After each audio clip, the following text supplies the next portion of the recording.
Okay, Ate Wendy, laban ko na mamaya ng bunong braso. Ano ang iyong masasabi, advice? Bilis! Ayan, sa dinami-dami ng lalaban, ikaw ang lalaban, Michelle. Kaya advice ko sa'yo, huwag kang tumawa para yung lakas mo, nakadeserve sa ka. Tingnan mo siya, eyes to eyes, yun. Good luck. Ay, resign!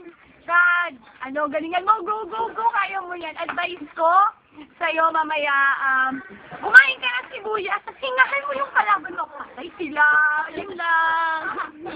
Ako naman, ang advice ko sa'yo, huwag ka alam mo. Kung nag-din ka sa mga narinig sa paligid, kailangan mo focus ka lang, focus.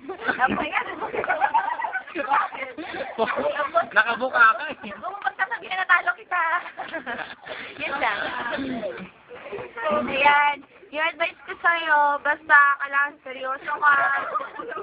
Kaya galit ka ng konti para matalo mo ka. God bless. Go, go, go. Go, go, go. Kama yan. Finally! Hey, Rich, hi! Lalaban ka na. Ito ang na gawin mo. Ang bunganga mo, gawa.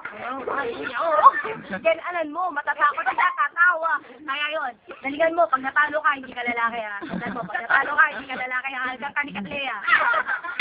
Richard, happy birthday. Good luck sa iyong fight at sana manalo ka sa ikabubuti na ating ekonomi. Before your fight, drink a lot of water.